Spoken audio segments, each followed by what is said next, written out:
السلام علیکم ورحمۃ اللہ الحمد للہ رب العالمین والصلاة والسلام علی رسولہ الکریم وعلی آلہ وصحبہ اجمعین وبعد۔ تقلید کی دلیل اول جو احناف پیش کرتے ہیں، جیسے کہ فرمان باری تعالی ہے اعوذ باللہ من الشیطان الرجیم وما ارسلنا من قبلك الا رجالا نوحی الیہم فاسألوا اہل الذکر ان کنتم لا تعلمون، یعنی ہم نے نہیں بھیجا من قبل کا آپ سے پہلے الا رجالا سوائے مردوں کو، نوحی الیہم ان کی طرف ہم نے وحی کی، اگر تم اس بات سے غافل ہو فاسألوا اہل الذکر تو اہل ذکر سے پوچھ لو ان کنتم لا تعلمون اگر تم نہیں جانتے۔ تو تحفہ اہل حدیث صفحہ 85 کی صفحہ 85 میں اس کتاب کی مصنف فرماتے ہیں کہ کاتب فرماتے ہیں کہ پوچھ کر مان لینے کا نام ہی تو تقلید ہے، یعنی تقلید کی تعریف میں وہ کہتے ہیں کسی سے سوال کرنا اور سوال کرنے کے بعد اس کے بعد کو مان لینے کو تقلید کہتے ہیں۔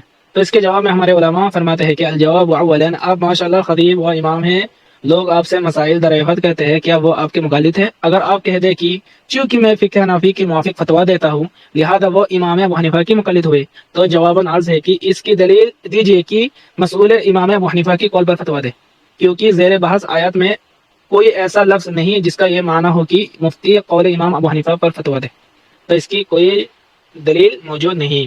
ثانیاً عامی آپ سے یعنی عوام الناس آپ سے سوال کرتا ہے کہ حضرت مولانا اللہ ایک ہے یا متعدد، آپ سے سوال کرتا ہے، تو آپ اس کے جواب دیتے ہوئے کہے کہ اللہ صرف ایک ہے، ایک ہی ہے، تو عوام الناس آپ سے پھر سوال کرتے ہیں کہ عبادت صرف اللہ ہی کی کرنی چاہیے یا اس کے علاوہ بھی کسی کی جا سکتی ہے؟ تو جواباً آپ کہتے ہیں کہ عبادت خالص اللہ ہی کی جاتی ہے۔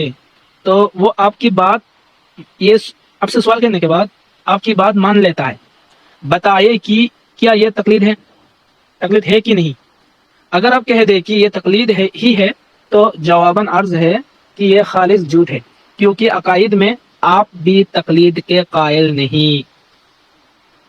آپ کے استاذ المکرم فرماتے ہیں کہ اصول دین، عقائد اور منصوص احکام میں نہ تو اجتہاد جائز ہے اور نہ صرف تقلید ائمہ کرام پر اکتفا درست ہے۔ دیکھیے الکلام المفید پیج نمبر 182۔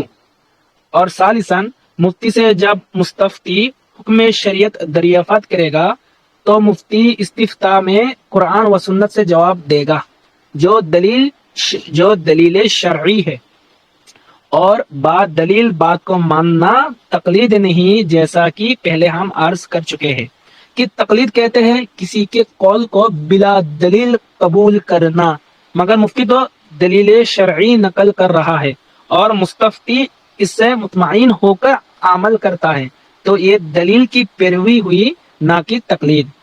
لیکن مفتی صاحب اس کا نام تقلید رکھتے ہیں، حالانکہ ائمہ اصول نے صراحت کی ہے کہ عامی کا کوئی مذہب نہیں، یعنی عام الناس کا کوئی مذہب نہیں، اور یہ کہ مفتی کی طرف رجوع تقلید نہیں، یعنی مفتی کی طرف رجوع کرنا اس کو بھی تقلید نہیں کہلاتا، جیسے کہ مسلم الثبوت میں جز 2 کی صفحہ 350 میں موجود ہے کہ فالرجوع الى النبی رسول اکرم یعنی نبی اکرم صلی اللہ علیہ وسلم کی طرف رجوع کرنا، او الى الاجماع یعنی اجماع کی طرف رجوع کرنا، لیس منہ تقلید میں سے نہیں، اس کو تقلید نہیں کہلاتا، یعنی نبی کریم صلی اللہ علیہ وسلم کی بات کو ماننا، اجماع پر عمل کرنا۔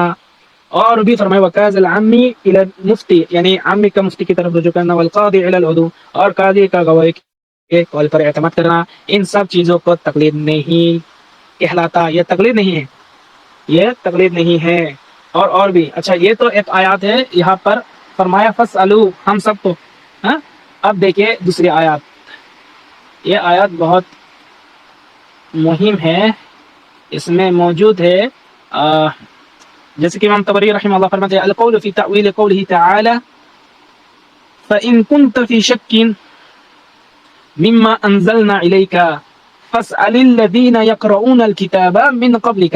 اب بتائیں یہاں جو فاسألی، یہاں حکم کس کو دیا گیا ہے؟ قال ابو جعفر يقول تعالى ذكره للنبي صلی اللہ علیہ وسلم لنبیہ فإن كنت يا محمد في شك من حقيقتي ما اخترناك فأنزلنا إليك. تو فإن كنت يا محمد في شك، فإن كنت في شك یعنی یا محمد مما انزلنا إليك، اگر تم کسی چیز پہ جو چیز تم پر ہم نے اتاری ہے شک میں مبتلا ہو تو پوچھو. کن سے پوچھو؟ جو کتاب الذین، جو کتاب قرات کرتا ہے کس کو؟ کتاب کو. من قبل کا، تم سے پہلے اتری ہوئی کتابیں پڑھتے ہیں ان سے تم پوچھ لو. تو یہاں اللہ نے رسول اکرم صلی اللہ علیہ وسلم کو کن سے پوچھنے کو حکم دیا؟ اہل کتاب. تو نعوذ باللہ ثم نعوذ باللہ، کہ اس کا مطلب رسول اللہ صلی اللہ علیہ وسلم اہل کتاب کے مقلد تھے. اگر سوال کرنا ہی تقلید ہوتا تو یہاں پر رسول اللہ صلی اللہ علیہ وسلم کا اہل کتابوں کا مقلد ہونا لازم آتا. تو معاذ اللہ ہم اس سے اللہ کے پناہ میں آتے ہیں. تو معلوم ہوا کہ سوال کرنے کو تقلید کہنا ہی غلط ہے. یہ بات ذہن نشین کر لے.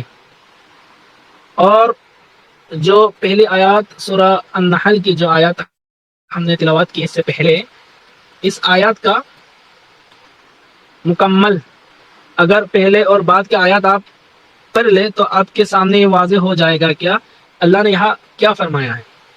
جیسے کہ آیات میں ہے وَمَا أَرْسَلْنَا مِن قَبْلِكَ إِلَّا رِجَالًا نُوحِي إِلَيْهِمْ فَاسْأَلُوا أَهْلَ الذِّكْرِ إِن كُنتُمْ لَا تَعْلَمُونَ. اور بھی آیات موجود ہے بالبینات، جیسے کہ باقی بالبینات والزبور وَأَنزَلْنَا إِلَيْكَ الذِّكْرَ لِتُبَيِّنَ لِلنَّاسِ. تو سورہ نحل کی 43 to 44. تو اس آیت کا مطلب کیا ہے؟ تو مترجم نے کہا کہ اور ہم نے تجھ سے پہلے مردوں ہی کو رسول کر کے بھیجا ہے جن کو ہم وحی کیا کرتے تھے. تمہیں اگر علم نہ ہو تو ان داروں سے پوچھ لو. تو واضح نشان اور واضح مسائل لے کر آتے رہے اور ہم نے تیرے طرف نصیحت کی بات اس لیے اتاری ہے تاکہ جو کچھ لوگوں کے لیے اللہ تعالی کے ہاں سے اتارا ہے تو اس کو واضح کر کے بیان کر دے کہ وہ اس میں فکر کرے. تو ان آیات سے معلوم ہوا کہ اس آیات کی مخاطب منکرین نبوت محمدیہ ہے اور اہل ذکر سے مراد اہل کتاب ہے، اور منکرین کو دعوت فکر دی جا رہی ہے کہ اگر تم اس حقیقت سے ناواقف ہو کہ رسول بشر ہوتا ہے تو اہل کتاب سے دریافت کر لو، کیونکہ وہ بوجہ آپ کو بتا دے گے کہ نبی آدمی و بشر ہی ہوتا ہے. پھر اگلی آیت میں رسول اللہ صلی اللہ علیہ وسلم کا منصب بیان کرتے ہوئے ارشاد فرمایا کہ ہم نے تیری طرف کتاب کو نازل کیا تاکہ آپ لوگوں کو سمجھا دے، اور جن کی طرف نازل ہوا ہے وہ اس میں فکر و تدبر کرے. بھائیوں کا دعویٰ ہے کہ ان آیات میں تقلید علماء کا ذکر ہے، حالانکہ غور اور فکر اور تدبر کا حکم دیا گیا ہے، جبکہ تقلید محض حسن ظن اور اندھی عقیدت کا نام ہے جس میں غور کرنا، فکر کرنا اور تدبر کرنے کو یکسر دخل ہی نہیں.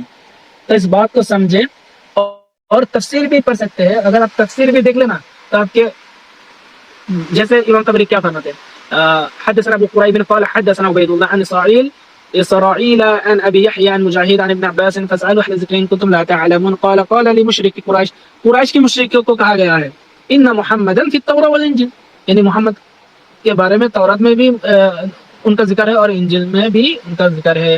اور اسی طرح امام طبری رحمہ اللہ کیا فرماتے ہیں یقول تعالی ذکرہ للنبی صلی اللہ علیہ وسلم، اللہ تعالیٰ اپنے نبی کو فرماتے ہیں کہ وما ارسلنا، ہم نے نہیں بھیجا من قبل کا اب سے پہلے، یا محمد ہے محمد الی امت من الامم، امتوں میں سے کسی ایک امت میں للدعاء الی توحیدنا، ہماری توحید کی طرف دعوت دینے کے لیے، والانتہاء الی امرنا ونہینا، اور ہماری جو امر ہے اور جو نہیں ہے ان سے لوگوں کو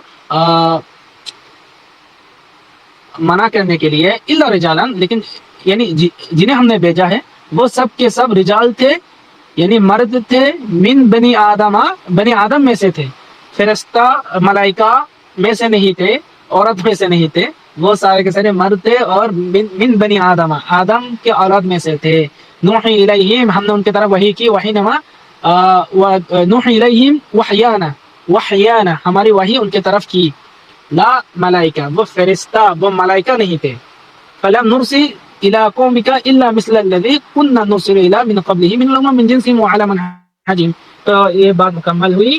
تو اس بات کو غور و فکر کرے کہ اس آیت میں کہیں پر اس کی دلیل نہیں ہے کہ سوال کرنے کو تکلیف کہلاتا ہے، اور اللہ نے ایسی بات کو طلب کرنے کا حکم دیا جو اللہ نے خود تصدیق کر رکھا ہے۔ یعنی اللہ فرماتا ہے کہ میں نے جن کو بھیجا ہے، یعنی وہی کہتا ہے کہ وہ سارے کے سارے کیا تھے؟ مرد تھے اور بشر تھے۔ تو اس کے تائید میں تم پوچھ سکتے ہو، پوچھنے کو آخری دلیل نہیں کہا، بلکہ اللہ نے جو کہا وہ دلیل ہے۔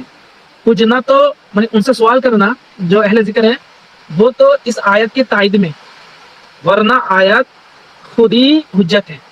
ان کے بعد اگر ان سے پوچھتے، اگر وہ کہتے کہ نہیں وہ جنات میں سے تھے، تو کیا اللہ کا حکم تھا ان کے بات کو مان لینے کا؟ حکم تھا نہیں، حکم تو یہی تھا کہ اللہ نے جو کہا اس پر عمل کرنا، اس پر ایمان رکھنا۔ اگر وہ غلط بھی کہہ دے تو اس پر ایمان نہیں لانا چاہیے تھا۔ تو اس سے بھی یہ بات واضح ہوا کہ عالم سے پوچھنے کا مطلب ہے ان سے علم لینا۔ اگر علم میں غلط ہو تو یہ لازم نہیں کہ ان سے یہ علم لیا جائے، اور جو سوال کروں گا وہ تائیدان ہوگا۔ تو ماشاءاللہ آپ لوگ بہت سمجھدار انسان ہیں، تو امید کرتا ہوں کہ آپ اس بات پہ غور فکر اور تدبر کریں گے۔ وما علینا الا البلاغ۔ السلام علیکم ورحمۃ اللہ۔